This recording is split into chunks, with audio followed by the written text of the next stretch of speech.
Tick-tock, time to rock. Good evening, good morning, good afternoon to everyone who's watching from all over the world. It's your friendly neighborhood philosopher here, D. Wood, and with me now, the Pied Piper of Islam, the Apostate Prophet, guiding Muslims out of Islam. Apparently, everyone wants us to talk about this. Matter of fact, we did talk about it. And I said I don't like talking about it without knowing the entire. I would want to watch it before actually commenting on it. Anyway, I listened to it a couple hours ago, and I had assumed, just based on everyone freaking out, that Andrew was like really, really, really nasty.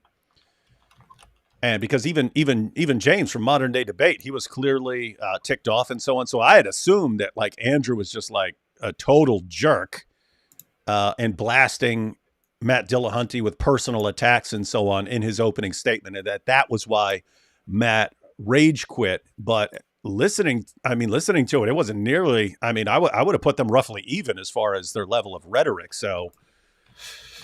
You're just saying that because you're a Christian and Matt Dillahunty is an atheist. Yes, you see. So we're actually going to get everyone's perspective. We're going to go through the entire thing. We're going to watch Matt's opening statement, and we're going to watch Andrew's opening statement, and we're going to look at the rage quit. But it is interesting. Like, I can't figure out, like, this did not seem especially nasty to me. So I don't know what in the world's going on here, but maybe I'm missing something. Probably about to watch the nastiest thing ever. Alpha Wolf here says, Matt's a coward. That's it. I don't know. I mean, Matt's always been willing to debate lots of people. So I wouldn't call him a coward. I just don't know what happened. How dare you call him a coward? Justin here says, honestly, I thought that Andrew was a bit of a jerk in the end. Yeah, that's the thing. Now he did escalate at the very end, but that's after Matt rage quit. And so the point is, yeah, he did escalate at the very end in response to Matt calling him a name, but that was after Matt had rage quit. So as far as Matt rage quitting and whether he was right to just say, hey, this is too much, I'm out of here. It was what led up to that. And yeah, I must be missing it.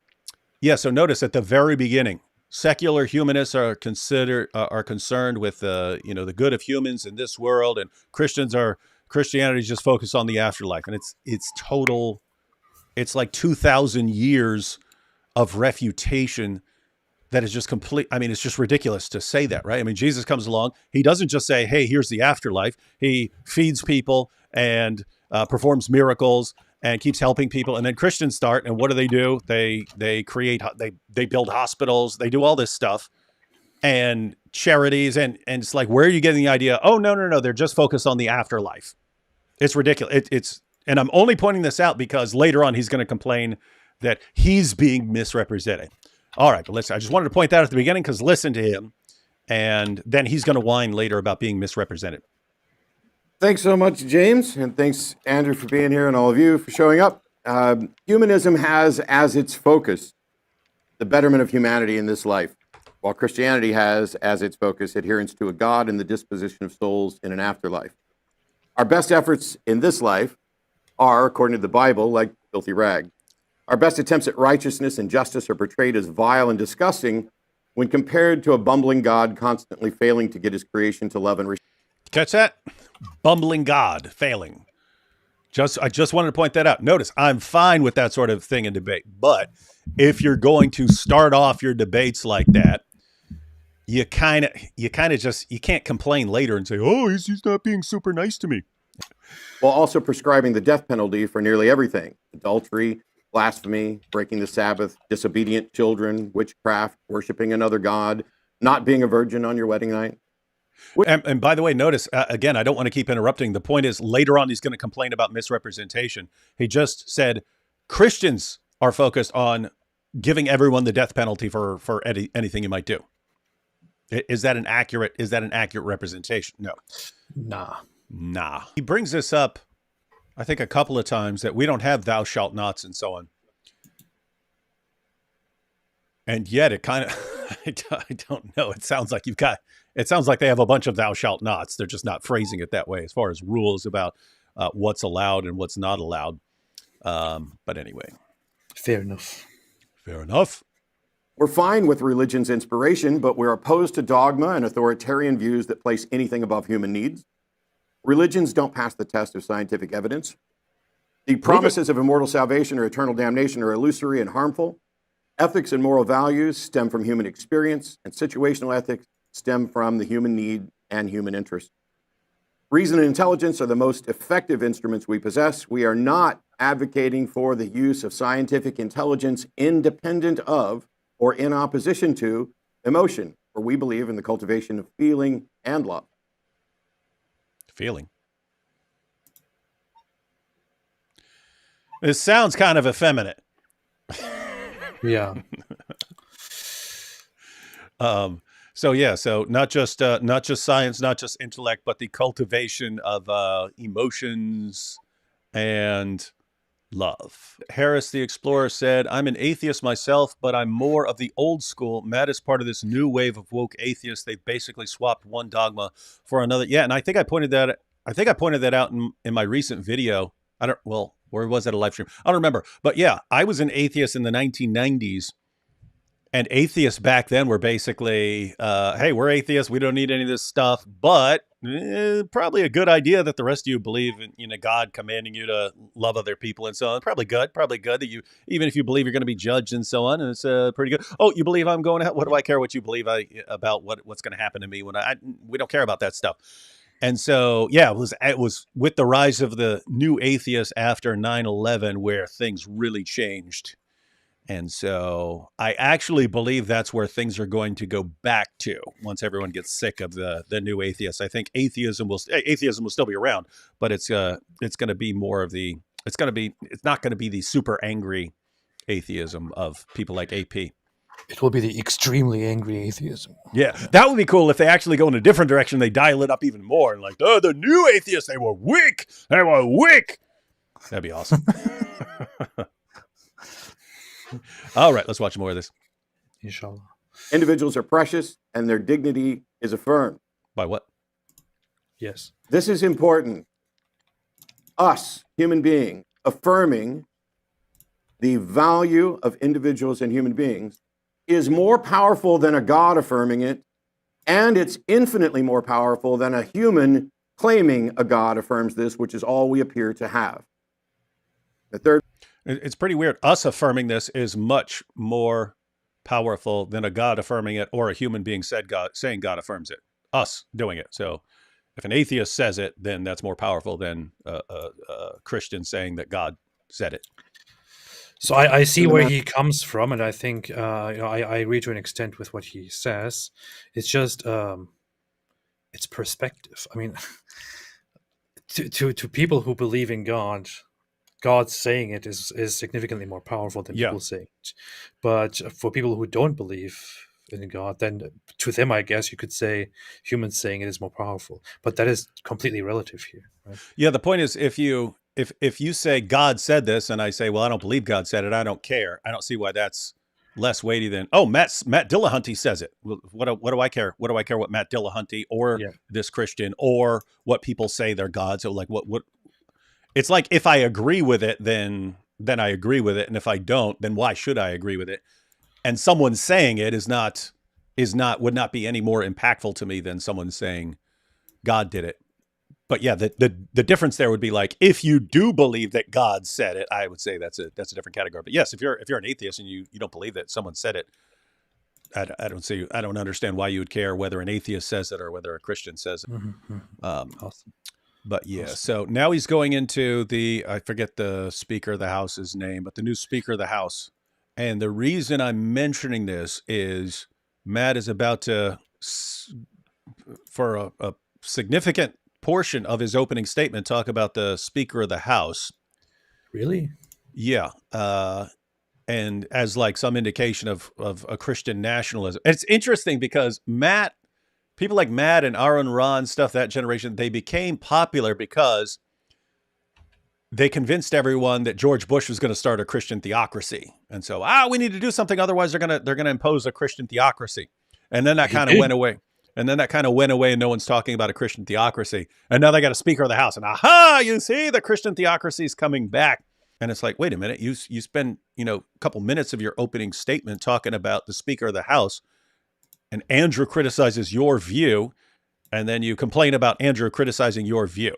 It's really, really weird. It's almost, gosh, the only people I think of who are like this inconsistent are like the Dawa guys, where keep in mind, the Dawa guys are significantly worse and less consistent than Matt is, but it's kind of reminds me of that, because these guys would be like, we're going to kill you, and we're going to subjugate you, and we're going to slave your wives, and blah, blah, blah. But when you talk about our religion, speak respectfully of our book and our prophet and us. And it's like, wait, what? What? You guys are actually saying you're going to like subjugate us all, and like we're all, me and AP, we're all dead. Matt would be dead under Sharia. Almost everyone we interact with is under a death sentence, and we're supposed to speak respectfully of your book and your prophet and you in return. Of course. Fidel, I think leaving the debate was the worst thing Matt could have done for his reputation. No platform will pay for his services if he's just going to leave. And yeah, so there are issues like that where you can say, hey, given what's said, then I can see Matt leaving. But yeah, how do you then set up future debates with someone you don't know if he's going to just walk off stage the moment anyone hurts his feelings? To be honest, I don't think Matt Dillahunty cares too much about being invited. He just he likes to debate, but he quit Atheist Experience recently over disagreements. He was like, I don't care, I'm out. And so I don't think he personally really cares that much about being invited or disinvited. That is what you just brought up as far as him quitting the Atheist Experience. I don't know anything about that, but it is running through the claims about secular humanism being great and wonderful and so on. It's always in my head, like they don't understand how much human beings will disagree about things without some shared foundation, whatever that happens to be. You've got atheists who just hang out with their atheist friends and, hey, we're fine. And they think, oh, okay, see, why can't everyone just be like us? And if we just got rid of religion, then everyone would be like us. And it's total nonsense. And I'm always thinking, like, how seriously can you take your claims that if we just sweep away everything, we're all just going to be secular humanists? Because he says it. He says in his opening statements, we'll all agree willingly on this system and so on. I'm thinking, what planet do you live on? But what you just pointed out about him quitting the Atheist Experience and even rage quitting this debate, it's like, do you seriously not think that people are going to disagree with you and you're not going to be able to even work with them? If you can't get along even with your fellow atheists on certain things, we just have to split up. Guess what? That's what happens, right? That's what happens. Everyone gets divided up. Everyone's going to be in their own little clique. And then those little cliques are going to split into cliques. And anyway, I'm actually interested in how an atheist, a secular humanist, would solve the issue of what I really think about human nature and how easy it is for us to split up and start attacking each other. Really, I tend to think along, and I think you do too, AP. I think we tend to think along Nietzsche's lines, where, hey, if you're getting rid of this, you kind of need something big to replace it and to be the new foundation. You need something big, and it's just, hey, we're all just going to agree, and we're going to agree on these secular values. And it's like, I don't think you will. You see, the thing with me is I kind of agree with that, but I also, in theory, I kind of agree with that, but in practice, I'm also like, I'm not going to stick to a group or a way of thinking. So it doesn't bother me. Homosexualities, by the way, are U.S. citizens with specific rights that he wants to take away. Moreover, he advocates for gay conversion therapy, which is unscientific and torturous, because he thinks he can help them pray the gay away, and the gay can be eliminated. He's not anti. Wait, you can't have gay conversion therapy, but you can like transition from guy to girl? I'm just anticipating where Andrew's going to be going here. Gay. He just wants them to cease to exist as gay. They get to keep being human beings. He thinks there's no right to sodomy. Privacy laws don't protect everything, and he thinks that what sort of sex you have should be his to regulate. To have correct language in order to better report on and about sexual abuse. His that seems like a massive misrepresentation of the situation. Did you catch what he just said? He said the Don't Say Gay bill, that the reason teachers wanted to talk to kids about this stuff was just so that kids would have the appropriate language with which to, if they wanted to report abuse or something, kids need to know what they're talking about and so on. And so that was the issue behind. And then, the politicians said, no, you can't teach. Now, correct me if I'm wrong, everyone, but I'm not wrong on this. The real issue that was concerning people was parents were finding out that their second or third grade teachers were transitioning their kids and telling them to keep it a secret from their parents. And so the point is, whatever side of the issue you happen to fall on, that seems like a legitimate issue to bring up and be concerned about. To just say, no. It was just about giving kids appropriate language to report abuse or something like that. No, I think people were worried about more than that. And even in the Florida bill, which was called the Don't Say Gay, even though it had nothing to do with saying gay or not saying gay, in the actual bill, there were exceptions. If a teacher had reason to think that a child was going to be abused if this information was shared, then they could say, okay, we're not sharing it with the parents and so on. So there were exceptions if there were actual legitimate concerns about parents harming a child and so on. But the point is, what Matt is saying is, I don't know, seems like massive. For someone who complains about being misrepresented a few minutes from now, he seems to be misrepresenting pretty much everything.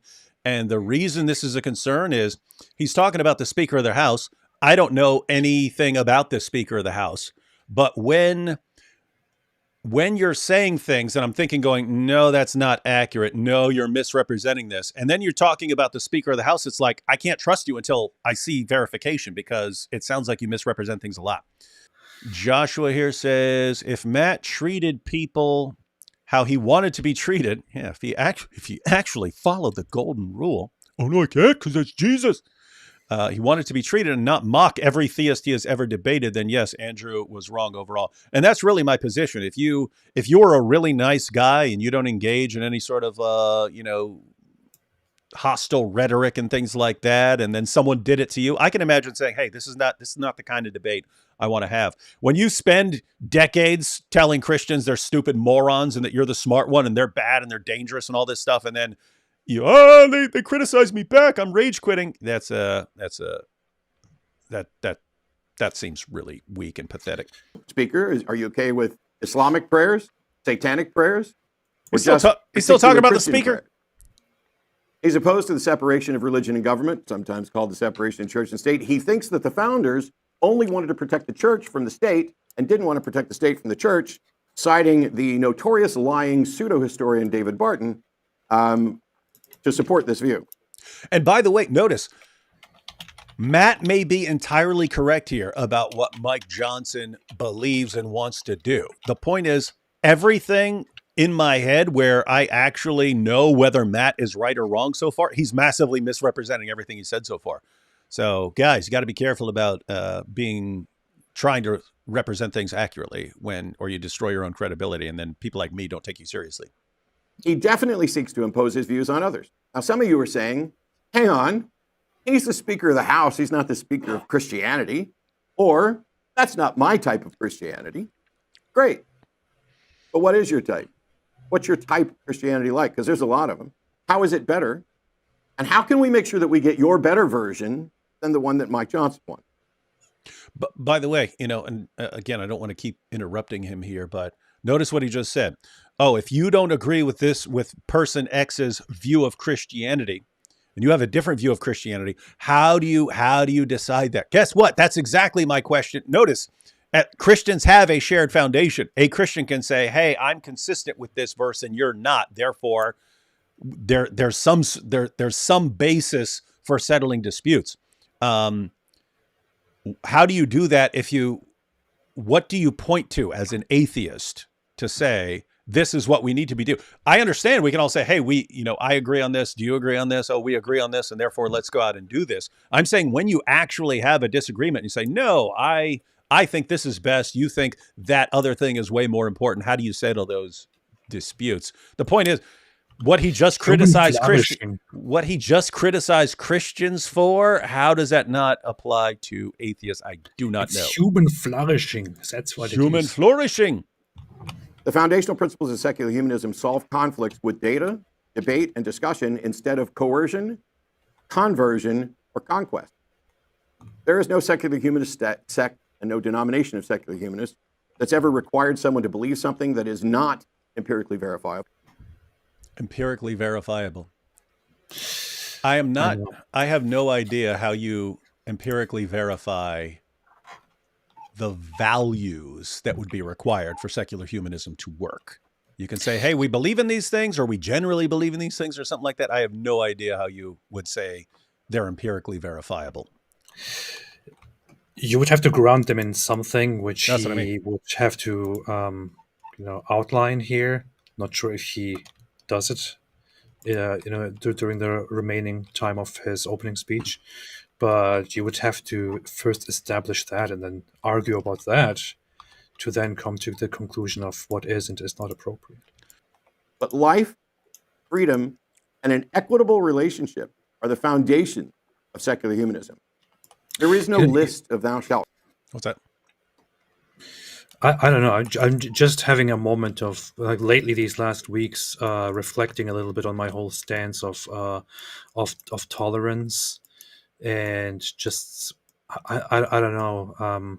I feel like I'm having a change in perspective in terms of, is it really good to be completely tolerant of different religious worldviews? Yeah, that's the current conflict really fueled some changes in my thinking. I don't know. Yeah, it's I don't remember if we've talked about this or if I was talking about this on the other live streams, but everyone said this. I mean, the basically the pioneers of classical liberalism, the founding fathers, they all said these freedoms work with people who are going to use them responsibly. It's not going to work. It will break down. It will inevitably break down if you end up with a population that just uses it to do whatever I want. Doing better and being better in this life. The goal of humanism is a free and universal society in which people voluntarily and intelligently cooperate for the common good. That's the problem. Let me back that up. You catch that? Hey, we want a society where people freely and voluntarily all agree and we're all on the same page. Like, have you ever learned anything about human nature? I mean, I don't. That reminds This me sounds so beyond ridiculous to me. Like, hey, we want a society where we all freely agree on the same values. We all live it, and it's going to be great. And it's like, have you ever met another human being? Have you ever met a bad human being? Like, I get if he's just been hanging out with people, with some like-minded people. Guys, I've been kind of all over. A little trailer park here, so got some hillbilly stuff. Got prison, mental hospitals, the Bronx. I've been all over. Been interacting with jihadis for a really, really long time. Guess what? Most of the world's population does not think like you, Matt. What do you do about it? Oh, we're all just going to freely agree on what? On you? On what? On your view? Oh, this Humanist Manifesto document. Yeah, well, there it is. Yeah, we're all going to agree on, like, what kind of fantasy land do you live in? This sounds like, I don't know. It sounds as delusional as anything I can think of. And these are the guys claiming to be the champions of science and reason and so on. It's just like, dude, where have you been that you think? What's your problem? If people don't agree, then you just bomb them. Yeah, you just kill. That's my point. Explain this. You're saying, no, there are no thou shalt nots, and people can have different views, and we don't impose anything, and we're all just going to freely and voluntarily agree on this. Like, what kind of fantasy land do you live in? This reminds me of Care Bears. Do you know about Care Bears? I remember they were a toy and a cartoon. Yeah, they were these bears. They had different powers, like heart. Yeah, they had these hearts and things like that on them. I was actually going to say this reminds me of Utopia by Thomas More, but then I decided to say Care Bears instead. Yeah, it's the exact same problem over and over again. This is how I think. This makes sense to me. Therefore, just given the opportunity, everyone will agree with me. No, they will not. That's insane. That is insane and ridiculous and stupid. So, guys, you saw Matt and his opening statement. And so the question is, maybe I'm missing something, but Andrew did not seem nearly as aggressive or engaging in personal attacks compared to what I thought must be the case if Matt is actually just rage quitting. Matt hangs up on people who disregard and disagree with the existence of trans people on the Atheist Experience. He's no longer at Atheist Experience. He quit Atheist Experience. I think one of the main reasons was actually something related to that, where he demanded that the Atheist Experience take a step, I don't know, something in that way, and because they wouldn't, he said, okay, then I'm quitting. I'm not going to be here. So he takes that stuff very seriously. And I have to say though, even there, notice if you have a show, the Atheist Experience, and you say, hey, you can't talk about this on my show or something like that. Guess what? That's your show. It's different if you are invited by a third party to do a debate and then you rage quit the moment anyone says something you disagree with. I mean, let's say, okay, something you strongly disagree with or something like that. Now other people are involved. There are people who came out to see a debate.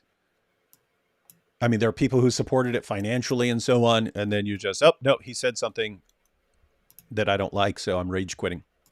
Google Sucks says, how is secular humanism not a religion in naturalistic atheism? Morality is just as made up as the belief in God, no justice, fairness, equality, etc. This is a difficult concept for certain people to get. But yeah, there's the point here is if you're going to say, hey, I don't believe in God because you can't empirically verify it and put the evidence in front of me and so on. You can apply that exact same reasoning to some moral claim that someone has made. You can apply the exact same thing, saying, what is your proof of that? Prove to me that I shouldn't be a cannibal and eat other people. Prove it. You can impose it on me. You can say you'll punish me for it, but you could impose belief in God and going to church on somebody. We're not talking about what you can impose. If I said, hey, prove that to me, if I disagreed. So suppose Jeffrey Dahmer. Some of you are young. Jeffrey Dahmer was a cannibal, like back in the love that guy. Yeah, back in the 90s or whatever. Killed and ate a bunch of people, kept their body parts in his fridge, chowed down on them and stuff like that. But notice if you had Jeffrey Dahmer sitting in the room with you, and you're a secular humanist, and he says, I don't believe in. I think I should eat people. What's the problem here? We eat cows. We eat cows, right? I can eat a cow. You're going to tell me I can't eat a person? Come on. We got this massive overpopulation problem in the world. I think we need to eat more people.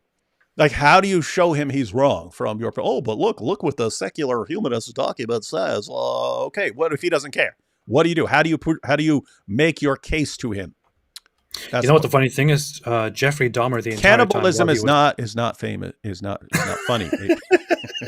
Notice everything you're talking about. Talk about genocide, and people are like, what's funny about genocide? So, go ahead. No, what's funny about Jeffrey Dahmer is that the entire time.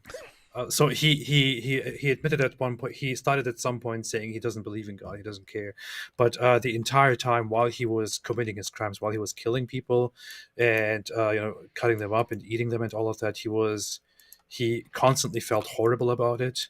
And he always thought he was doing something terrible and he deserves the worst punishment that's coming for him. So you wouldn't really have to explain to him that what he's doing is wrong. He already knew that what he was doing is wrong. He just couldn't resist. That's what he...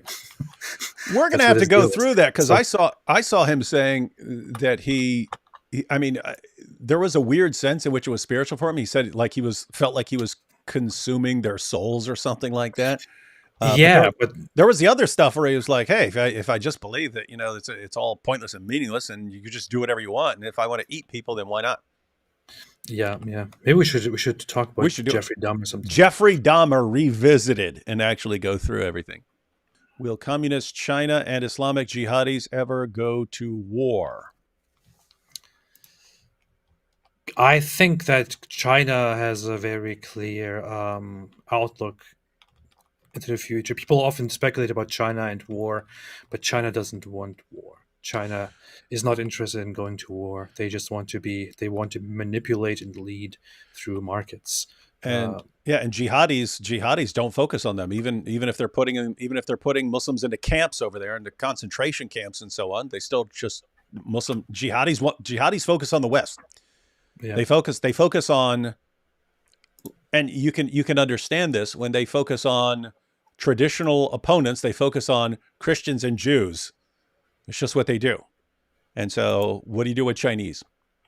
Yeah, China, I think they would be too afraid to experience internal collapse if they went to war. They would rather just, you know, Yeah, work. I think China's sitting back there going, "Oh, look at the rest of the world about to go to war, and we'll just be over here in China." Can Matt empirically verify why we shouldn't kill people? That's what I'm pointing out. Like, you could say, "Hey, we all agree on this," and so on. Guess what? Historically, not everyone agrees on that. You've got groups that disagree with that. You can't just say because we agree on this even if it's a value, even if we all agreed on it. You can't just say, "Hey, we agreed on it, therefore it's been verified" or something like that. That's just silly nonsense. Well, you can say that. I can say you just said say it. No, You just thou shalt not say it. Yeah. There's a few ways this debate can go. The topic is Christian ethics versus secular humanism, which has a better foundation. The funny thing is, I already won that topic because, as Matt explained to Jay Dyer, he has no justification under the skeptical belief structure to give an accounting for any meta-ethical presupposition he may have. He just kind of grants himself stuff. Did he say that was with Jay Dyer? Because people have already Yeah. brought up that debate. Okay. I'd be interested in watching that then, because that's exactly the concern. If he's saying he has no, which is my concern, if you have no basis for any sort of meta-ethical positions and so on, how do you, yeah. That sounds based. Mm-hmm. Very based. He grants himself logic, he grants himself reason, he grants himself an entire worldview, even though he's using an unjustified starting position for it. So I'm not honestly all that interested in doing the God not real dough debate because, one, it's boring, and two, it's also really boring. It goes like this. I don't see enough evidence and remain unconvinced there's a God. Then I say, but you use a theistic worldview of justification like there is a God to grant yourself logic and everything else. So instead of that, I'm just going to grant Matt's entire worldview. 2/3 or more of the planet of this entire planet are all operating inside of a shared delusion that they were created by a sky daddy who loves him some slavery and murderousness. He thinks I somehow missed this when I was listening to it earlier. He's saying, "Hey, I grant his entire worldview, and 2/3 of the world's population are a bunch of horrible morons believing in delusions of Sky Daddy and want to support slavery on everyone else." it's funny to kind of cosmic leap with people. That's his deal, kind of his whole thing. That's Matt's worldview. So now Matt's right, and the question becomes, should we let them to continue to believe in this nonsensical Stone Age madness, or do we stop them from engaging in it? Yeah, there you go. Matter of fact, that ties in with this one right here. We have this comment here. What's that? You know, the way he started, I kind of think, well, what a jerk. Like, really, do you really have to do this? But then just now when he started doing this bit, it's actually kind of funny. Yeah, look at this. So we have a response to what we were bringing up earlier about what do you do when people disagree with you? And then here's the comment. You don't have to bomb them. You can lead by example while allowing those who disagree to run their own societies. U.S. used to be like that. Notice. So no, if people disagree with your society, you don't have to bomb them. You can just lead by example. Guys, have you looked around at the world? It doesn't work like that. It just, I mean, yes, you can influence people. You can lead by example and so on. What happens when people say, nope, don't want to go in that direction. Screw you. In fact, you're bad and we want to destroy you. What do? How do you avoid the, what do you have beside the bombs to navigate those situations? I don't know what people are talking about. I think any chance, any opportunity to bomb should be used. Yeah, and I want to clarify, I'm not advocating bombing people. I'm saying, okay, if you say this and we're all going to have this society of shared values and we all willingly agree to all live according to these values, like Fantasyland, on what planet are people going to agree on all these things? And what do you do when individuals in your society disagree and say, actually, I don't want to do that. I want to do this. What do you do? Oh, you lead by example. Okay, well, great. Look around at the world and see how well that works. Why not just bomb? Like what kind of fantasy land are you living? I'll just lead by example. What if people disagree with you, say, look what this person does. Look what this person does. He's doing it and I don't like it. So you think you're setting some great example and you're not. The person's looking at that and saying, I disagree with that. I hate that. That's wrong. And what do you do with that person who thinks, actually you're a horrible example because you disagree with them? That's what I'm wondering. I don't know. Yeah. Notice in similar, matter of fact, that's actually perfect example, right? It's like how things work in your head. Jordan Peterson says, I'll solve the problem between Muslims and Jews and everything. And I'll just say, get a pen pal. That's what Matt sounds like to me. Like, we'll just do this. We'll all agree on these shared values. Where have you been living? Where? You guys can't agree on anything. You and the atheists, you're breaking up for a reason. There's a reason you guys are splitting apart. What basis do you have for agreement on anything when someone says, actually, I've thought about this too. I come to a completely different conclusion from you. What do? Because he's saying you don't have these thou shalt nots. And so, okay, what do you do? My contention is, even if God isn't real at all, that people acting as though he is still superior to whatever nonsensical egalitarian worldview Matt can come up with. Did everyone catch that? I did not catch that earlier when I listened to it. Listened to it a few hours ago. But that, yeah, so he says, let's grant Matt's worldview. And matter of fact, this sounds kind of in the ballpark of someone who's thinking along the lines that Ayaan Hirsi Ali is going. So suppose, according to Matt's worldview, the vast majority of the world's population are completely delusional, and they believe in a sky daddy who, loves slavery and violence and everything else, and wants us all to be doing that. And if you're a secular humanist and you're looking at that, what do you do about that? What do you do? And so he's saying his position. So this is Andrew saying, it's his position that it's actually, even if we granted Matt's worldview, it's actually better. It's actually better for people to believe in God and so on. And I guess he's going to be laying out a case for that. That's funny. But I didn't remember him saying that. I do remember where he goes with his case that forces Matt to rage quit. That's Matt funny. Also just acts as though the things he believes are true. He believes, and therefore acts as though logic is real, math is real. Everything is real based on his presuppositional belief that they are real. You see, human flourishing, the cornerstone of Matt's ideology and that of secular humanism, is totally meaningless. Flourishing by whose metric? From my perspective, for instance, attempting to lie to people who claim men can be women isn't human flourishing. From Matt's perspective, it is. Whoa. Actually, this is a more interesting argument. I just thought he just started poking at Matt based on trans stuff. He's actually saying, okay, if we just take Matt's worldview and then we decide that human flourishing is the goal, he's saying something similar to what I was saying earlier. How do you decide? So he's saying, oh, this is actually interesting. Okay, he's making a better argument than I caught the first time. So I had basically, when I heard other people saying like, oh, he just came out and he's a big jerk, so that's what I thought. And then I listened to it earlier, but I kind of am loosely listening to it. And then now he's saying, okay, grant Matt's view. We're all going to just make decisions based on human flourishing and so on. Okay, if I say that trans stuff, saying boys are girls, girls are boys or whatever, is bad for human flourishing, and you say it's good for human flourishing, what do you do? That looks like where he's going with this.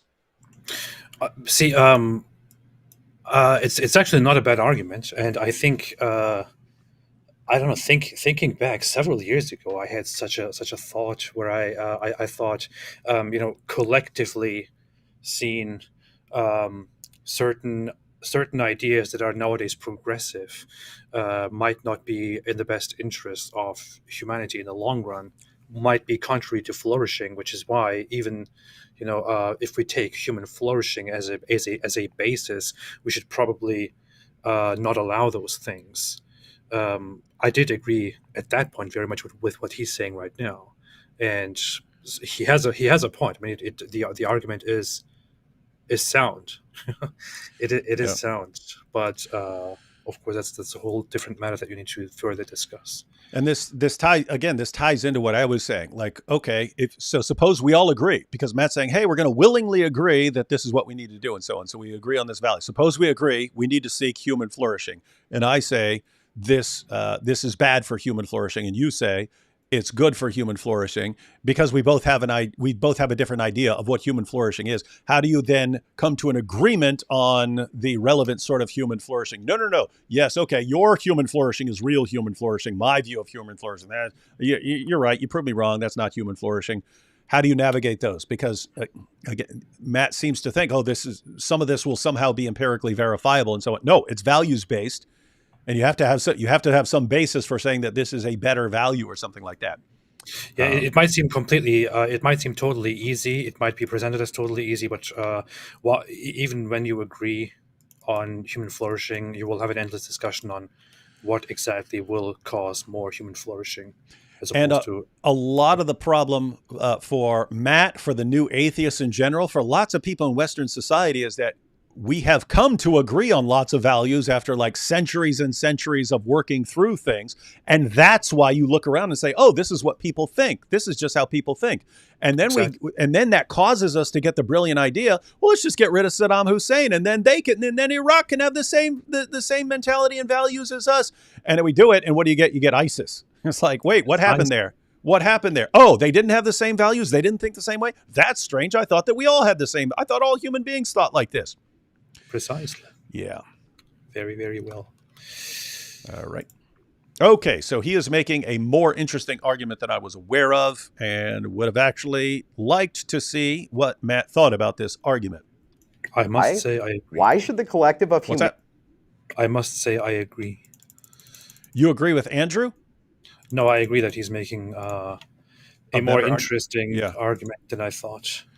Yeah, so it looks like, and we'll see this in a minute, but it looks like Matt he's speaking negatively about trans stuff, and his actual argument is more along the lines of, even if I agree with Matt and I say, okay, we're just going to go with human flourishing, what happens when I say this is human flourishing and you say that's human flourishing? What do we do here?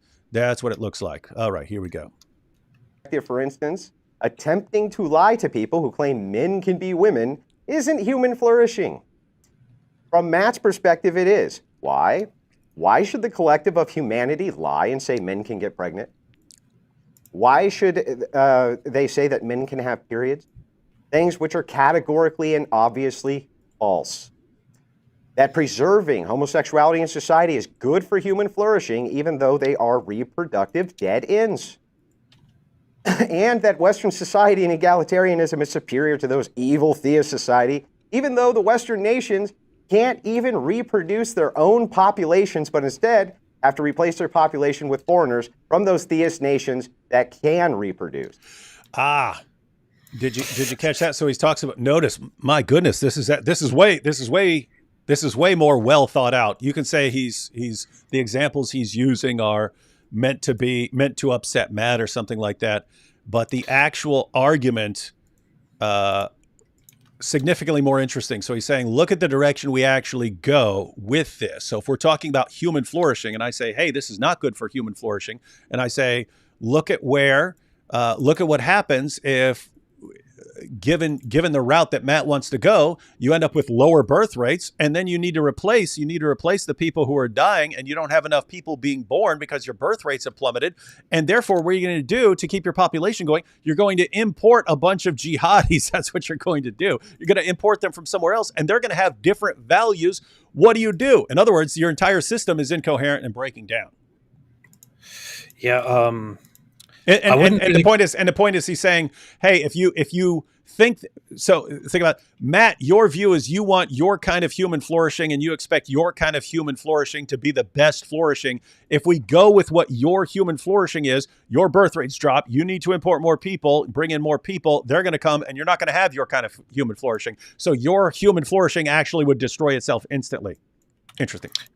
Yeah, I think I wouldn't really agree with the conclusions, and I think it's a very simple example and argument. And I'm not sure if you can actually evaluate human flourishing based on fertility when you talk about homosexuality and all of that. But that said, he is making actual arguments here. I don't see any. Yeah, this is not just him insulting. Yeah, he's making actual arguments that should be considered. Yeah, and going along the lines with what you said, so what you could say is, from the perspective of human flourishing, and if you held to Matt's position, I think Matt could respond, well, if we recognize that as a flaw, we can adapt. We can do things to encourage more reproduction or something like you could say. You could say, so just because that's the way things have been going for secular human, for people in the secular world and so on, we end up having the lowest birth rates. We could, in theory, come up with ways to not have that. So it wouldn't be a sort of necessary feature of this. Yeah. Okay. Yeah, I agree. And again, would have been good to see Matt Deal respond to that. I know that's the thing. So far, what I'm hearing here right now is the guy, as much as I or you might not agree with the ideas, he's actually raising valid points that would be very interesting. It would be very interesting to see this unfold, to see responses to this, to see how this continues. So I'm interested. But you're not going to. Why, you ask, would people be this over the top stupid? Well, it's simple. The good is the good, man. We have to do what's good for human society and human flourishing. And if you don't call these deranged lunatics something they obviously aren't, they might self-terminate. So in order to avoid that, we need to make everybody on planet Earth lie to them. That was the objection with the that was, as far as I recall, that was the basis for Matt rage quitting, called them deranged lunatics. So, but notice I mean, he could have used different language and made the exact same point, saying, okay, so I have one view of human flourishing and you have another view of human flourishing. And we say, okay, why should we say that girls can be boys now and boys can be girls? So why? So notice he's asking, how would you distinguish between those two? And you say, well, this view is good. And you say, why is it good? And the argument you would give, so he's saying how you would actually defend that this is good for human flourishing. The answer you give is because, well, if you don't affirm them, then they're gonna kill themselves. Mm-hmm. And so he said, and by the way, I have seen that argument from representatives of that position. So you can say he's being mean by saying deranged lunatics or something like that. That is a claim that for the flourishing of these people, you can't be telling them there's something wrong with them or that would have a negative impact on them or something like that.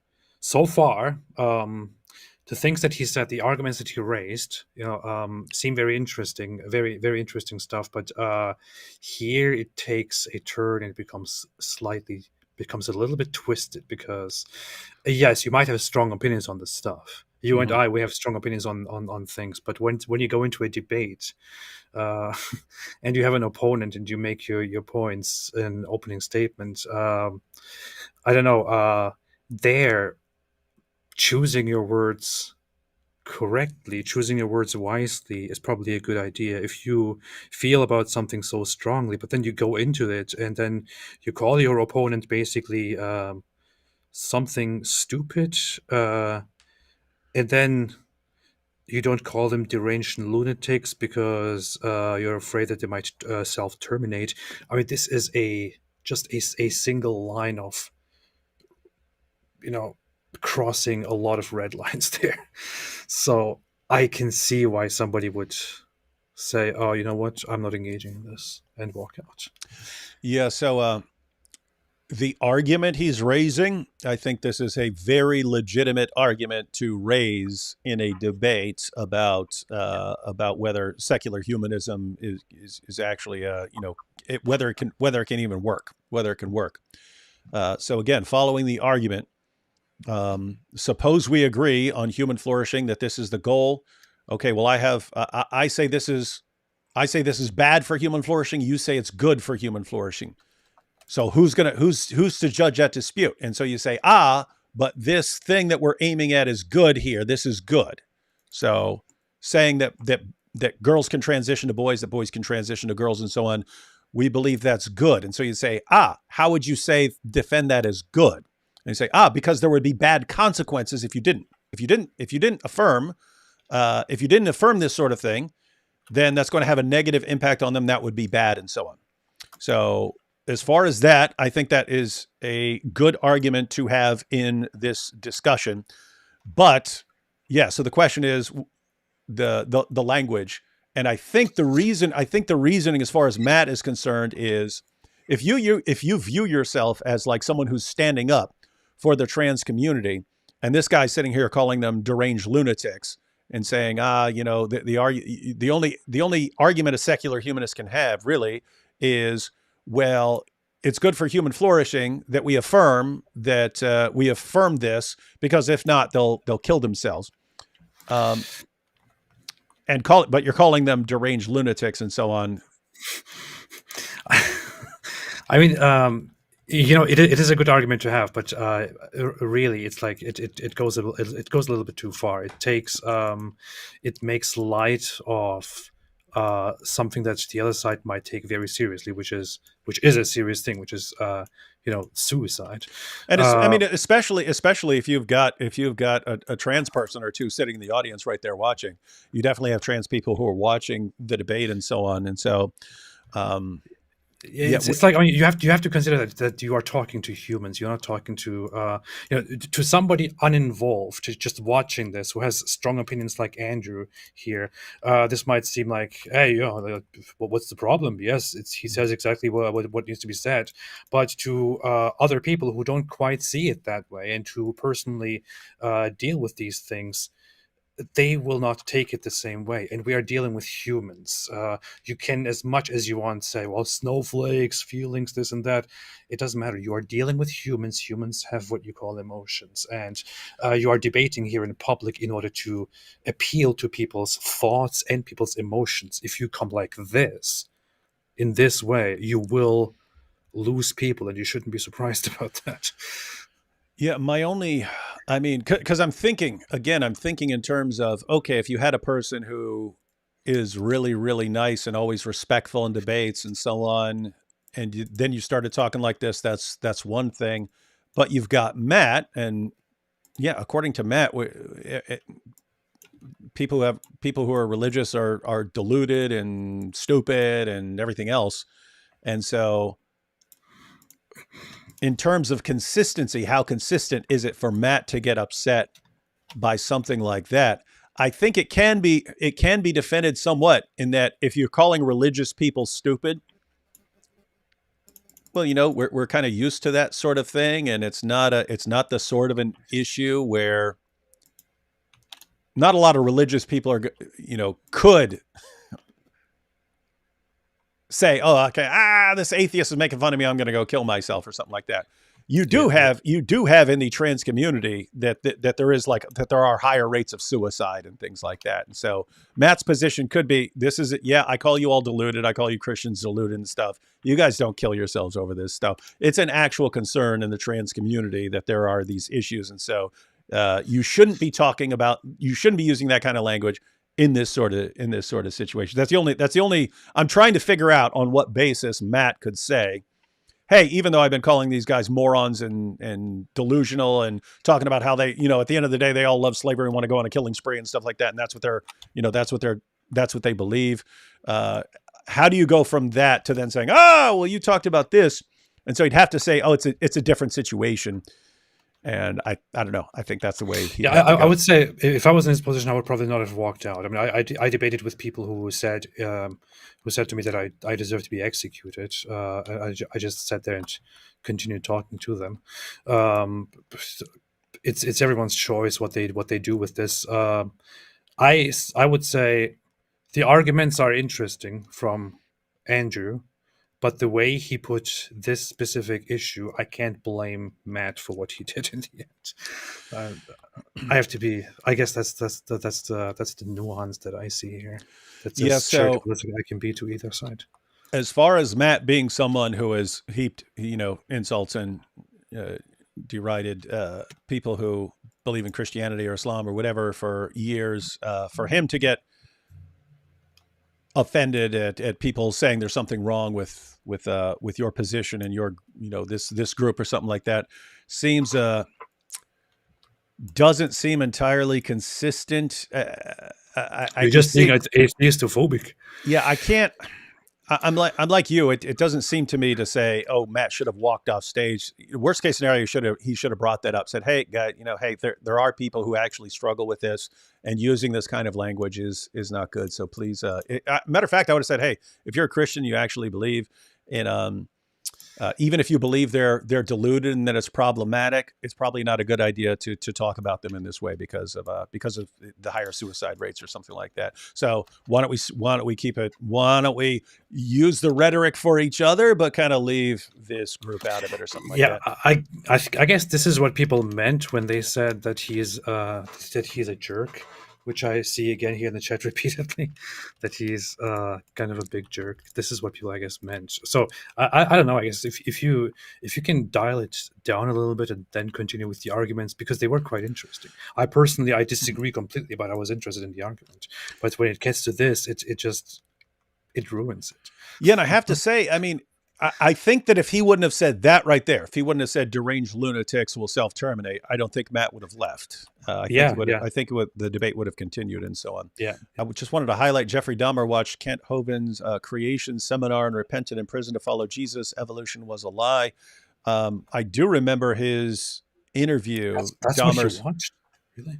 Yeah, I don't know anything about the Kent Hovind thing, but he said in his last interview on NBC Dateline, that's where he was saying, hey, if you believe it's all pointless, what reason, he says, what reason do you have to modify your behavior to bring it in within whatever society considers acceptable ranges? He goes, that's how I thought. And he said, at the end, I've since become convinced that Jesus Christ is Lord and that I will give an account to him. So I recall that. I also saw that he was still treating the cannibalism like a laughing matter, and it was one of the reasons a guy got ticked off and killed him. So, yeah, maybe we'll do a Jeffrey Dahmer investigation one day and try to get to the bottom of the whole Jeffrey Dahmer story. Yeah, apparently he was joking in prison about human bodies. Yeah, I saw he would shape his mashed potatoes in the shape of a person and start eating it and stuff like that. So he's still considering it joking. But I mean, at the same day, even Christian guys will joke about their crimes. So I don't know what to think. All right. Matt, to convince me that if you are a male and you are having sex with another male, which would not be allowed in my version of a secular humanist worldview, how is it that you're not just basically having sex with a guy with a wig on? I really want to know the answer to that question. Oh, now I get it. So now it's personal. If Matt is again, I've only heard this that he's dating a trans. I'm not sure about the exact language. Dating a trans woman. Yeah. So I think that. So yeah, this might have been getting a little personal, even though he's talking about hypothetical. But let's see what he said back. So make sure I didn't miss anything. Convince me that if you are a male and you are having sex with another male, which would not be allowed in my version of a secular humanist worldview, how is it that you're not? Oh, this is interesting. So yeah, I don't know if I misinterpreted some of his stuff, but yeah, I thought he was saying he was going to impose his view on everyone else, but now it's all hypothetical. It's if I'm secular humanist and you're secular humanist and I define human flourishing like this and you define it like that, and I say I don't want to allow this in my secular humanist society because I think it's bad, and you say no, it's good. Okay, he's given a different sort of argument than I thought he was doing. Yeah. And that's why we break it down and listen to it carefully. To be honest, I don't think that in this case, right here, where he's getting personal with, being in a relationship with a man with a wig on, I would say I don't think this is really, really, really bad. I mean, it's probably. I don't think it's more like of all the examples that he could pick to illustrate this, he picked one that he knows is going to upset Matt. Okay, yeah. That's kind of the issue, right? Because you could have brought up a ton of different issues. He picked one that I think he knows is going to upset Matt. I don't know. It's weird because again, the new atheists are we're the rational ones. Everyone else is the lunatic. They're all lunatics. They're all deluded, delusions, bunch of morons, blah blah blah. Religitards, they call us. Remember, religitards and so on. And then we're actually the sane ones. We're the rational ones, and you're lunatics. And then it's yeah. So the only possible consistent basis here, I think, would be Matt saying, okay, there are different categories of people here. But the thing is, I don't think, I'm not sure if I've ever heard. I know that Matt Dillahunty is a jerk too when he speaks. I mean, I was a co-host on Atheist Experience with him at one point, and see, that's why you agree with him on everything. and somebody called in and was a very, very nice person and was ill, and he was a complete jerk to her on the phone. I know this, and he knows it too. He knows that he's a jerk, but I'm not sure if I ever heard him speak this way about his opponent or about religious people in general, just or especially about his opponent. I can't say about religious people, but especially about his opponent in such a generalizing, categorizing way that Adam just did here, which is, if you're not, what did he say, direct lunatics, something like that. Yeah, something like that. All lunatics would agree, whatever he just said.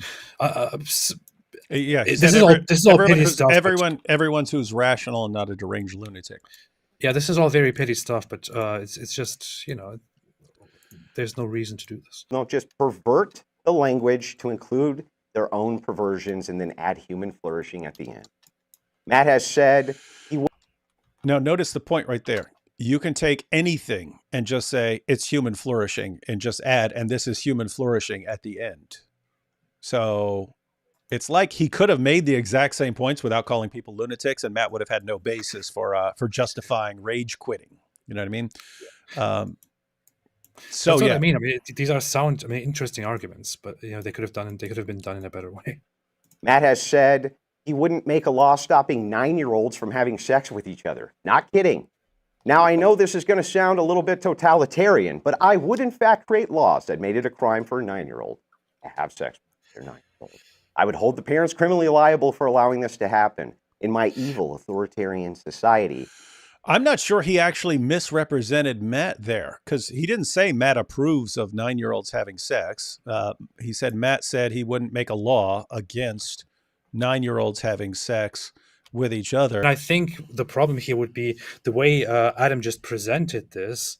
It looks like it makes Matt kind of look like he is okay with kids having. Okay, so you're saying even though what he said was correct as far as Matt's position, for people who aren't familiar with that, they just heard, what? Matt doesn't have a problem with 9-year-olds having sex? Yeah, that's what it sounds like. It's very difficult to say, hey, here's, you should give out prison sentences or something like that, or even that you could make a law, because then you're going to have what? You're going to have 9-year-olds testifying about what they did in a jury, and I don't know, it sounds really, really weird. I would hold the parents criminally liable for allowing this to happen in my.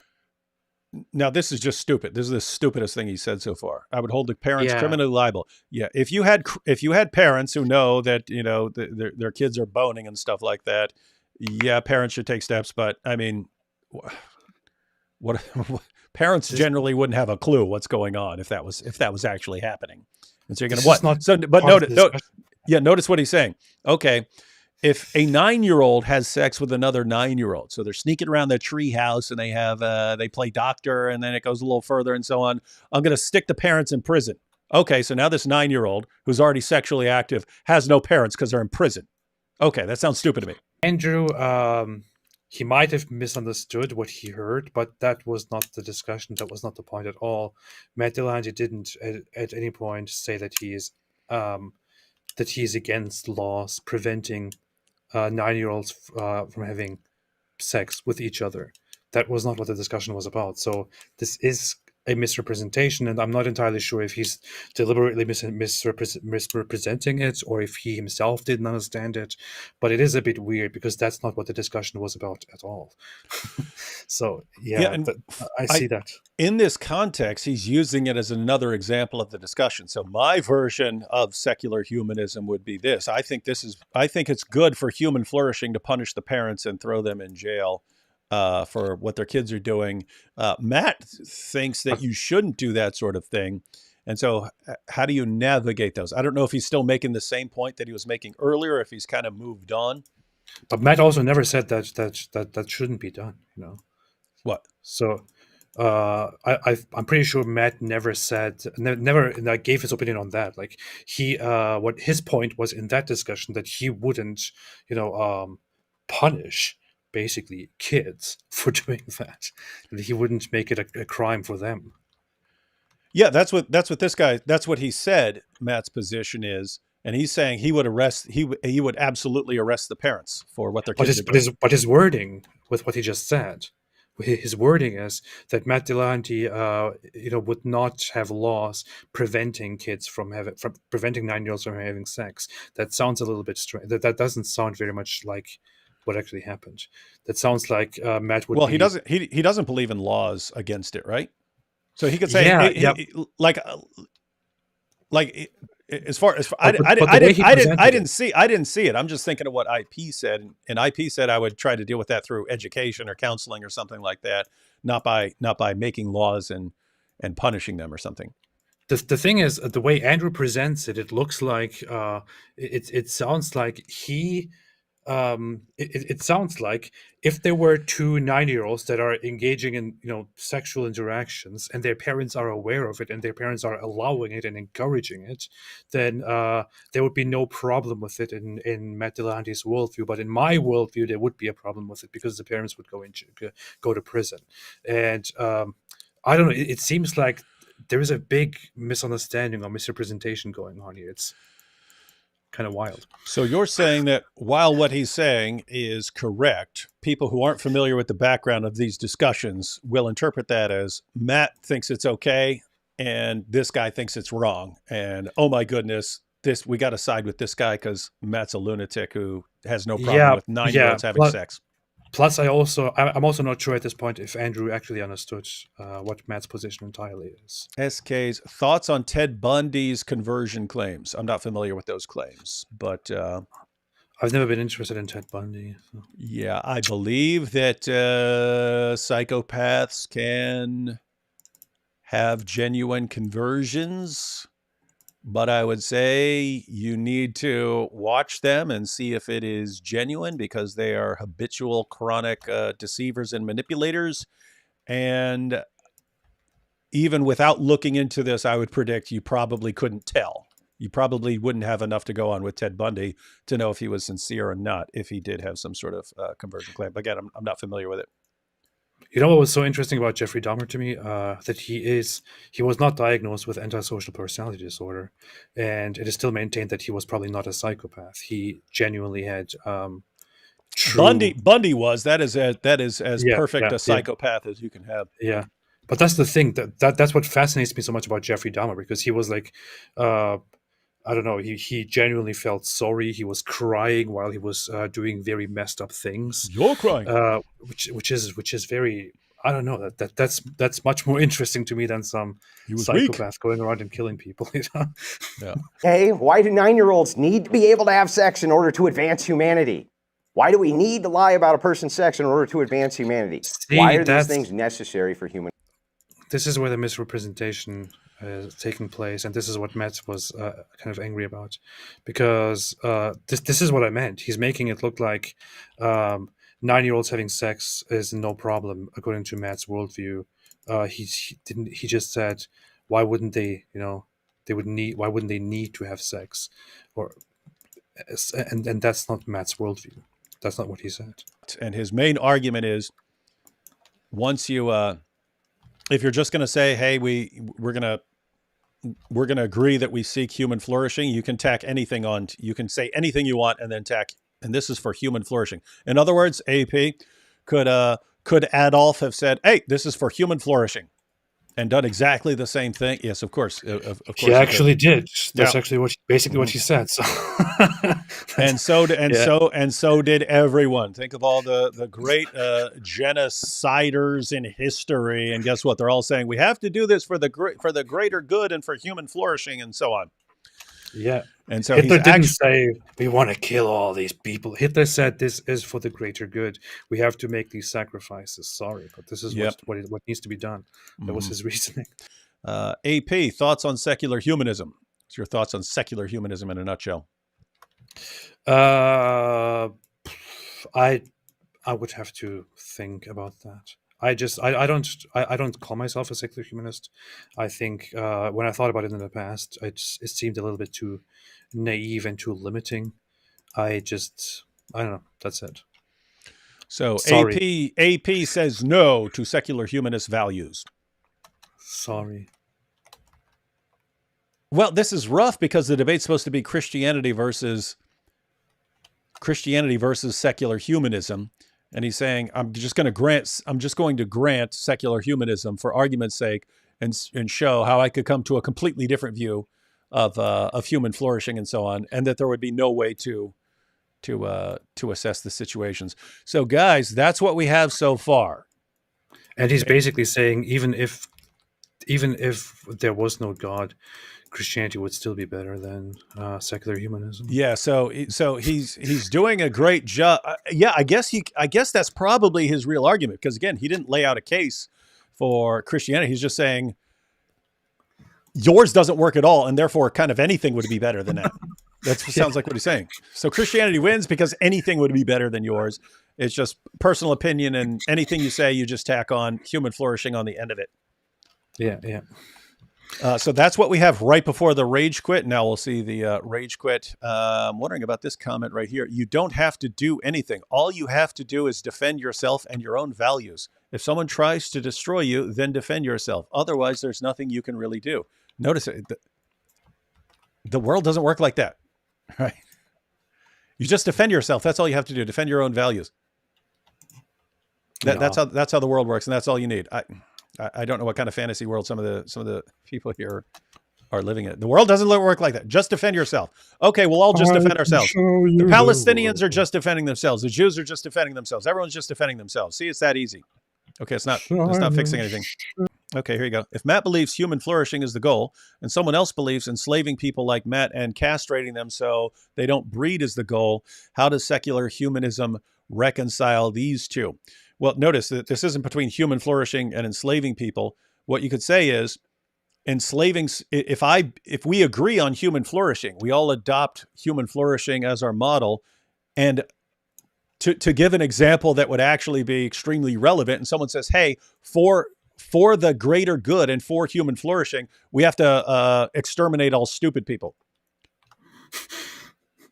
Because, if every generation we killed all the dumbest people are going to get smarter and smarter and smarter. It'd be great for human flourishing, right?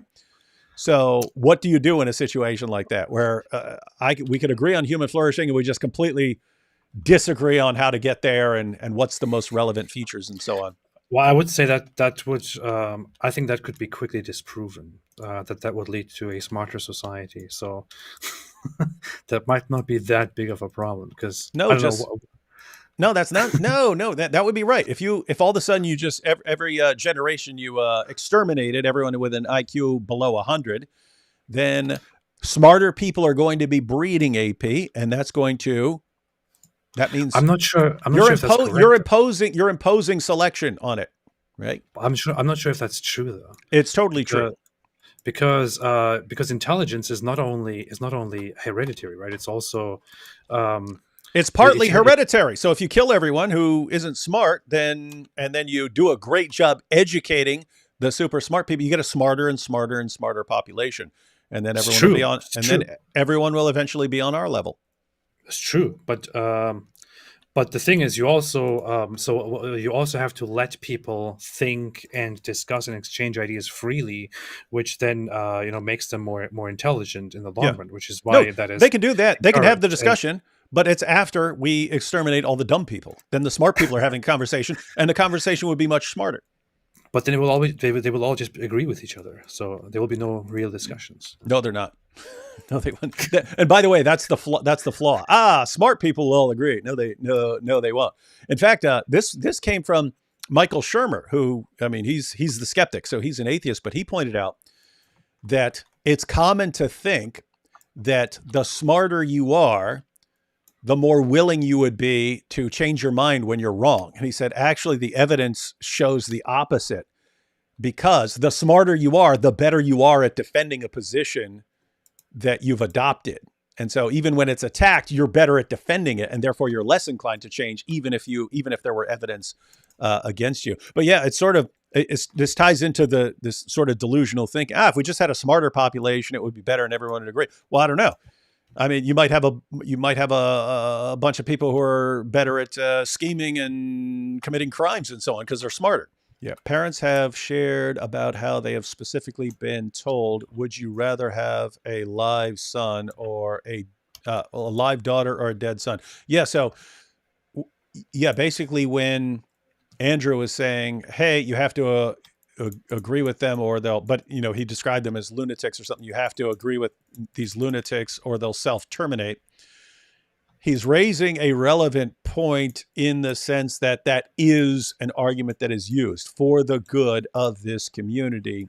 You have to agree with them because they have higher rates of suicide and so on. So you just have to be careful when you're talking about this issue. That's the so anyway, point is there are people who are saying that. So yes, he can definitely raise that. The question is the way he said it, is that ideal? And I mean, it's not obviously, ideal. it is a good thing to raise, but it's probably a useful thing to discuss. But if you are sitting there and saying we shouldn't be calling them deranged lunatics because they could self-terminate, it just looks like what you are trying to achieve here is not an actual understanding and resolution of the problem. So you are basically, with that statement, saying that you want to call them deranged lunatics. And why would somebody who is quite passionate about this then sit down and have a discussion with you about this? And that's why I'm saying that yeah, the way he's wording it sounds like he's deliberately trying to enrage Matt. Now, there are situations where I would deliberately enrage someone. So it's whether you think this is a good idea and that whether this is a good way to talk and whether Matt is wrong for leaving the debate in this situation. All right, let's go ahead and check out the rage quit here. 50 minutes and let's kick it. No, I don't think so. I'm not going to sit here and dignify the preparation that I went through and what people were here for. You're so indignant. Matt needs a pen Keep pal. interrupting me. I am. Okay. You're so indignant. Would the moderator like to step in so that I can finish what I'm saying? Please, Matt. Please. How dare someone have an opposing worldview? I'm not going to sit here and dignify what was supposed to be a debate about Christianity versus secular humanism, which one's better for the world, Yes. with someone who clearly showed up with an agenda that has nothing to do with that. Someone who refers to trans people as deranged lunatics who will self-terminate if you dare to question them. How am I wrong, Matt? Someone who misrepresents a... Now that's interesting because he said, how am I wrong? So that would have been a good opportunity for Matt to say, here's why you're wrong. I'll explain to you why you're wrong. Either why you're wrong, why you're factually wrong, or since that would be kind of difficult, why you're wrong in the way you're talking about it. In other words, if Matt really thinks that's wrong, here, it's a weird kind of proof of the problem with Matt's view. If you take something like, hey, should you talk about this community in this way? What argument can you give to someone who doesn't agree with you? Like, what argument could you give to say, do not talk about people in this way? This is bad. It's bad for them. It's not good. So what argument could you give? This would have been a perfect opportunity to say, hey, you said you're kind of hypothetically agreeing that on human flourishing and secular humanism and so on, but you have a different view and you think that talking about the community in this way is it's a good thing. Here's why you're wrong. And notice, if you just think, oh, okay, well, if you're going to talk about them in this way, then we just have to split. We can't even interact and have this discussion. That's the problem, Matt. Like, what do you do? How do you solve disputes about this kind of thing? The thing is, I think at this point, Matt doesn't believe that that Andrew actually wants to have a proper discussion. He seems to be very convinced that he just wants to be a jerk about it and something like that. I don't know. I'm kind of split between both of these guys here. Yeah, Koifas here says, your God is a bumbling fool, but don't insult mine. Yeah, that's kind of what again, we see it because Andrew is talking about some issues in kind of a different way. Yeah, it is common. Hey, you guys are dumb and so on. Yeah, it's a rough issue. I don't think Matt should have walked off. I think he should have made his point, or at least given a warning here. But let's go ahead and finish this one up. From a debate where I said I wouldn't make a law about 9-year-olds having sex being legal with respect to the 9-year-olds, not that I was in any way in favor of it, and that I was actually opposed to it, which I addressed during that debate. But moreover, well, to be clear, he didn't say you're in favor of it. And I think AP's point earlier was a person listening who wasn't familiar with it might come to that conclusion. Yeah. But as far as what he actually said, it wasn't a misrepresentation. As far as what a person might hear, maybe. this is not remotely an honest interaction on the front of whether or not secular humanism is valuable. Because this, when he presented his position here, has nothing to do with secular humanism. From the get-go, it's all about me. Matt thinks. I'm giving what Matt thinks. What Matt thinks. What Matt thinks. What Matt thinks. This seemed like his dumbest point. That's the problem. Yeah, that's the problem here. Because he talked so much about the speaker, the House Speaker, and now he's complaining that this was just about Matt. So, yeah, I didn't even get that from Andrew. He's just saying, here's what you're saying about secular humanism. This is the position, human flourishing, blah blah blah. Okay, what if I have a different view on something? I didn't even get that he's just harping on Matt's some specific position to Matt. Yeah. In other words, he could take that exact same argument and give it to a completely different secular humanist. I wouldn't see a difference, but yeah. Yeah, so I think there's a really weak objection from Matt. He has a point a serious point to consider on whether he should sit here in this conversation with a guy who's saying, they're deranged lunatics who self-terminate or something like that. At least we understand the point he's making. Here, I don't even get the point he's making. No, here he's wrong. He's just wrong. Yeah, this is a dumb point. AP and I agree. This is a dumb point, complaining that he's just talking about Matt's specific position when Matt spent half his opening statement whining about Mike Johnson. And I didn't get from Andrew at all that he's just focusing on Matt or something like that. He's pointing out a problem. He's pointing out a problem with secular humanism. I wouldn't say dumb. I would say stupid. Yeah, stupid. Not that I was in any way in favor of it, and that I was actually opposed to it, which I addressed during that debate. But moreover, this is not remotely an honest interaction on the front of whether or not secular humanism is valuable. Because this, when he presented his position here, has nothing to do with secular humanism. Yeah, it did. This has nothing to do. Yes, he did. He pointed out, I mean, notice we were talking about it earlier with this problem. What do? If you can take all these values and say, okay, we're seeking human flourishing, we're doing all this. What if we come to radically different conclusions about how to get there? What do you do? How do you navigate those? And that's the question. And that's what he brought up. And I didn't see any sort of refutation from Matt. Matt saying this isn't about secular humanism. Quick comment here. Robin says the Scandinavian nations are close to secular humanism. 7 of those nations score in the top 10 in quality of life rankings. Andy boy is so gross. No, you Robin, I see lots of atheists saying this over and over again. But look at Scandinavia. You have nations that were very recently Christian nations. Yes. Yes, they still have basic Christian values, even if they're not believing in the source of it anymore. Guess what? That happens everywhere. Then it starts breaking down. In fact, in these Scandinavian nations, you're a complete racist, Islamophobic, hate-mongering bigot if you don't invite in as many Muslims as possible. How do you say that's wrong? How do you say that's wrong? Because it's a bunch of secular humanists saying, yes, we need to bring in as many as everyone. And it shows how you can basically convince a population of almost anything. You could take a population and say, hey, you all believe in being good, right? And supporting human flourishing? Okay, in order to have human flourishing, we need to bring in as many followers of Muhammad as possible. Oh, you don't want to do that? Well, then you're a racist and a bigot. You don't want to be being a racist and a bigot are bad for your human flourishing, right? Okay, see, that's the point we're making. How do you say no? This guy's right and this guy's wrong. Right. I must say I disagree with one aspect of that.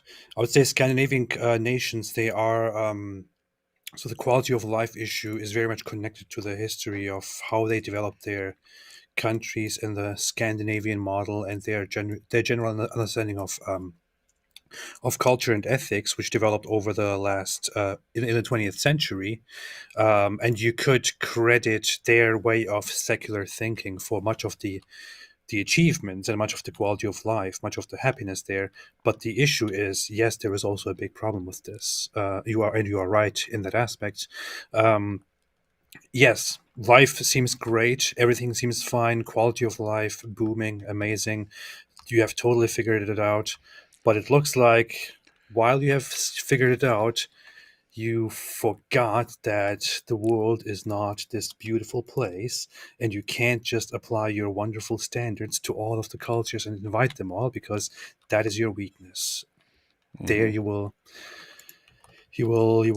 experience very, very bad things.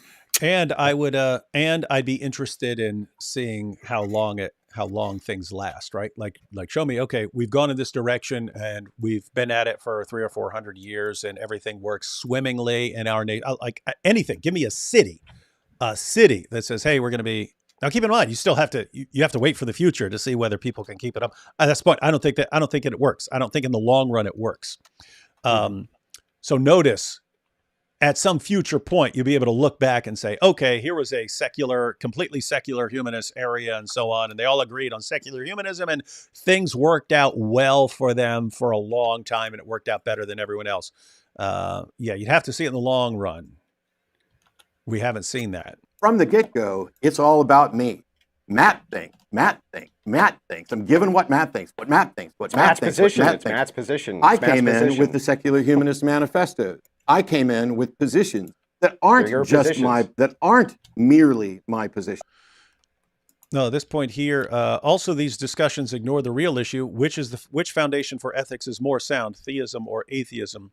For one could be an atheist and inconsistently hold a foundation for why they are good. Beautiful. Yeah. So, I think the idea here is it's not specifically secular humanism or something like that. It's kind of a theism versus atheism issue. So notice that's a discussion about like meta ethics. What are the actual foundations? But yeah, for me, that is what it actually comes down to. Because you can say anything about a document. Oh, what if we all agreed on this document? Oh, great. No one's going to agree. I mean, we're not all going to agree on that document. It's kind of irrelevant. The issue in meta ethics is what is the foundation for ethics? And if there isn't one, then what do you do? Oh, well, as long as multiple people hold the position, it this makes it guy's valid. not serious, and I'm leaving. James, if you want a refund, well, good day, sir. And I'll cover your refund, Mr. Cool. Matt. He just said he'd cover my refund. I would cover his refund. No. Nope.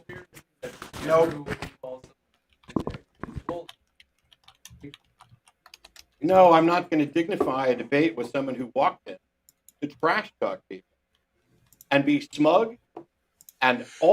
Is atheists complaining about people being smug? Do you hear that? What is that? I hear atheists complain all the time. Oh, David is so smug. He's smug. How can I listen to someone who's smug? It's like the guys who say everyone's dumb except for them for decades. And you just flip out when. This is the part where lots of people flipped out on Andrew. And Andrew's point was that Matt started it. So let's back this up, and that'll be the end of it.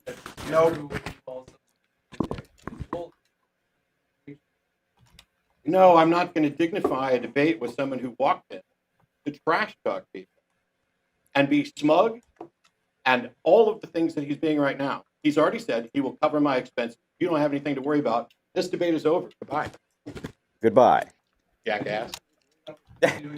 Did you call me a jackass, Matt? Well, you and your husband have a good day, man. Have a wonderful day, Matt. Yeah. No, that was fine. I mean, if you're going to take a parting shot, I will too, Matt. Yeah. I think it's my parting shot's correct. No, your parting shot's correct?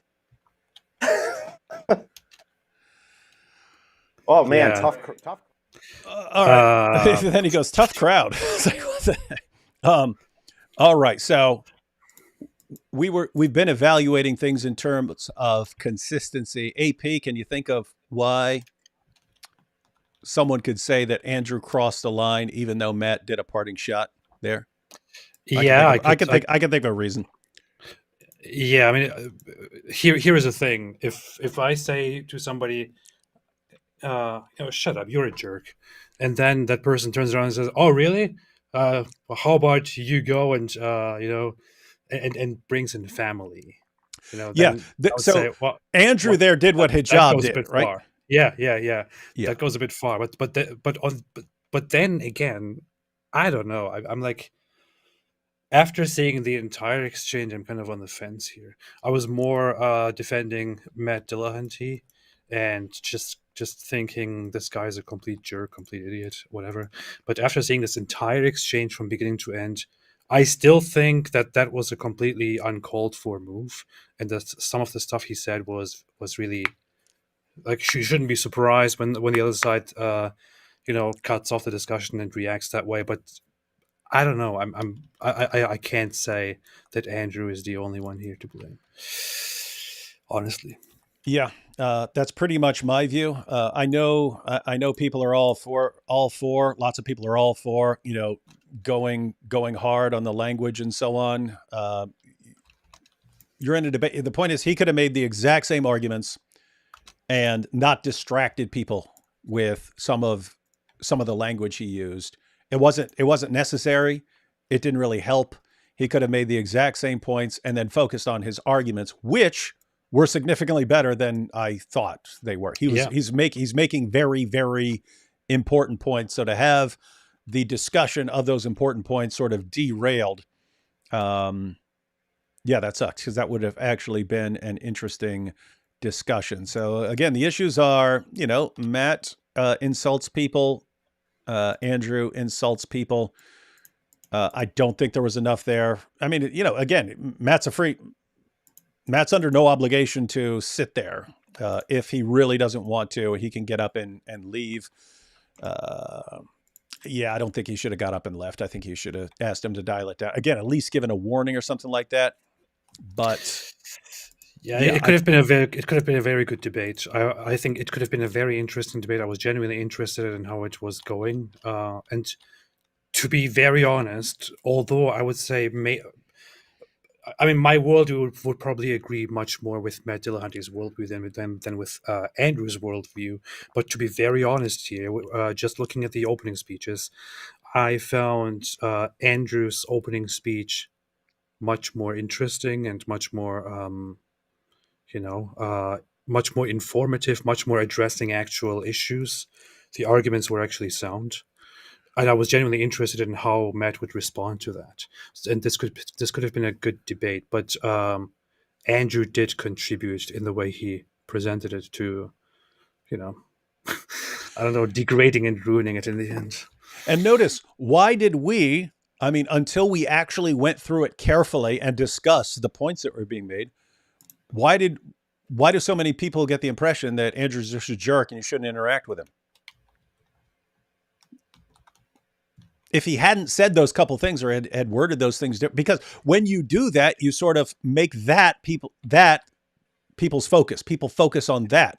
In other words, if you make the most brilliant case, let's say you have 20 minutes to make a case for something, you make this brilliant case, and then you say a bunch of really mean things about someone. Well, guess what? That stands out in people's mind. People have an emotional reaction to that sort of thing, and that becomes the focus of their brain. And now they're not paying attention to your arguments, and they're not listening anymore.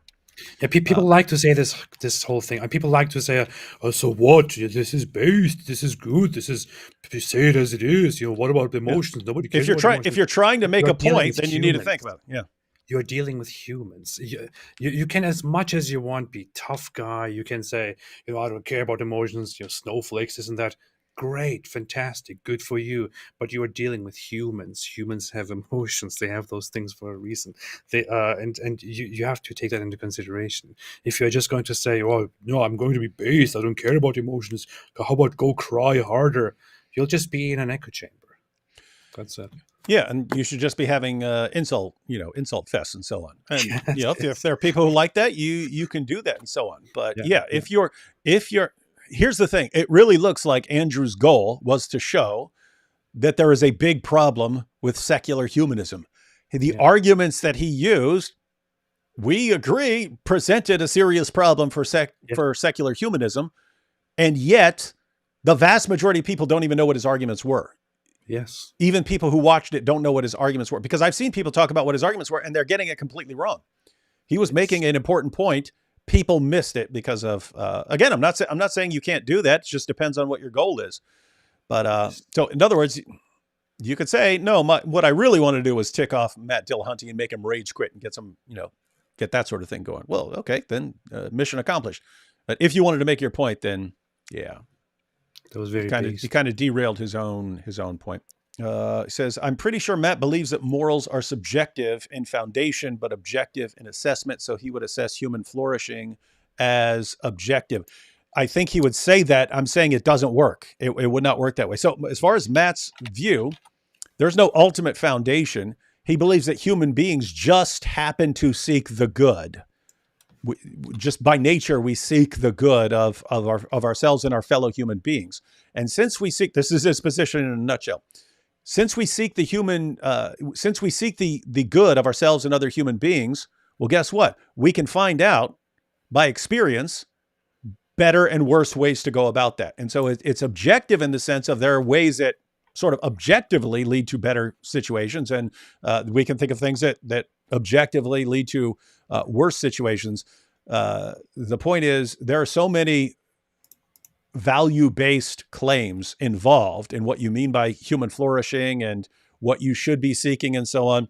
There are so many things involved in that you can't defend, that you have no foundation, that it allows me to say one thing and you to say something else and us to come to completely different conclusions, to the point where someone who believes in human flourishing could actually be committing genocide and make a case that is what is relevant for human flourishing. And other people go, what do you mean human flourishing? You're slaughtering millions of people and so on.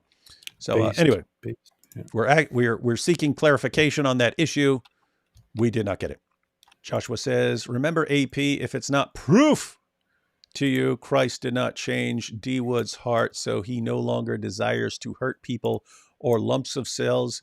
Any worldview, there is change and proof of change. AP thoughts. I can give you an atheist.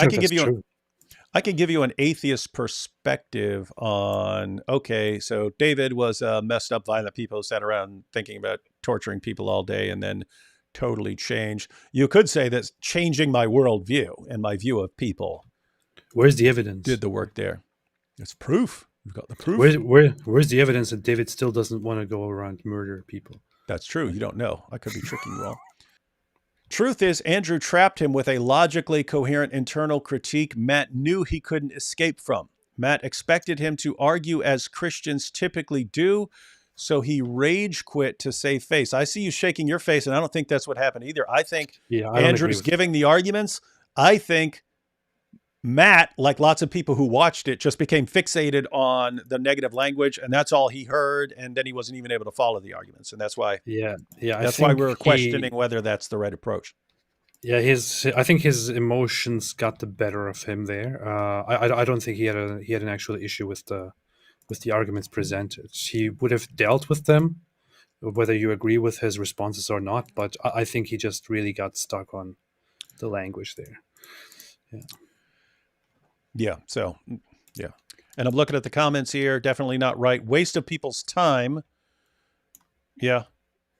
Yeah. And again, that's part of it. I mean, people are actually, it's not just people watching online where someone rage quits. You can just click off it. No harm, no foul. It's actually people traveling to watch these debates and then Matt walks out and so on. So the point here is, if you have an actual event set up where you're brought in by a third party, that's not like hanging up in a show. That's different from hanging up on someone in a show. It seems like you should have some serious justification for walking out. You know what I want to ask here? What I want to ask here?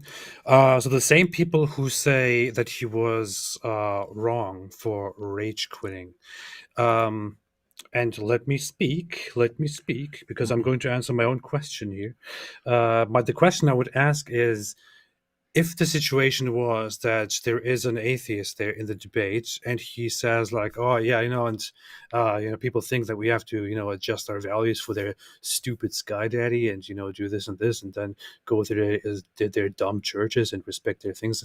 And if then a religious person said, yeah, we're obviously not here for a serious discussion, so goodbye, and walked out, would the same people also say that that person was wrong for walking out? And I would say that lots of the people who say Matt was wrong actually would say that that person would be wrong. But what do people say? I'm wondering. Yeah. Matter of fact, I'm thinking about how this just happened the other day when God Logic and I were debating two Muslims, and I let one of the Muslims get away with it a couple times. He kept saying, whatever he's saying, idiots who believe in the begotten Son of God or something like that. He kept saying. And then finally he said, "You're an idiot." He said, "I'm an idiot." And I go, "Oh, okay. Since we're doing name calling, your prophet's a child molesting, murdering rapist." And then he said, "Whoa! I didn't say anything about your." And I said, "What? I thought we're going with insults." And then his partner said, "Hey, take it back, man." His partner said, "Hey, take it back." And he said, "Okay, I take it back. Do you take it back?" And I said, "Yeah, I was just going with I thought if you wanted to do insults, I'm fine with that. But yeah, if you're taking it back, then I take it back." And notice, then we went through the rest of the debate, and there were no more insults. See, but notice, you could have had something right. You could have had something like that where Matt says, "Hey, I don't like the language you're using." The guy could have responded, "What are you talking about? You insult people all the time like this, and you just, it's called bumbling. You called God a bumbling, and then you complain about this guy and that guy." And Matt could have said, "Okay, well, I will agree for purposes of discussion not to talk like that. Do you agree for purposes of this discussion not to, talk about trans people like that?" And so on. They could have had an agreement and continued. And then if the guy said, "No, I insist upon this," then Matt could have said, "Okay, then I don't want to have this conversation." 84% said Matt was wrong for rage quitting. So the final countdown. Point is, we have a lot of people from a lot of different backgrounds watching us, and if 84% of people say you're wrong, and you don't think you're wrong, how could you possibly support secular humanism when 84% of people might disagree with you about something and you have no foundation for saying that you're right? Got that? 84% say you're wrong, then you're wrong. See what we just did there? Matt has some utopia in mind where we're all going to aim towards this thing. We're all going to agree and we're all going to figure. Matt, you just did something, and 84% of people said you were completely wrong. How would how would you convince them that you're right? You're going to have to say, "No, you can't talk about people that." Well, wait a minute, but you talk about people, and it's going to be in this big mess. So, but he's going to say that there is an objective truth that you might have to sit down and argue about and analyze and then eventually reach, and that those people who voted against this are just deluded by a wrong worldview. And then we would have to get into a long discussion and have a debate on that, and then figure that out for the rest of our lives and whatever you're even doing with our lives. So, yeah. Anyway. That's what he's going to say. All right, guys. So, yeah, we will be back soon. We're going to have a discussion with Rabbi Shmuley here pretty soon. And so, anyway, pay attention to our channels and social media and stuff. We'll keep you updated on where we will be, but should be some fun stuff coming up. All right. Catch you all next time. Bye-bye.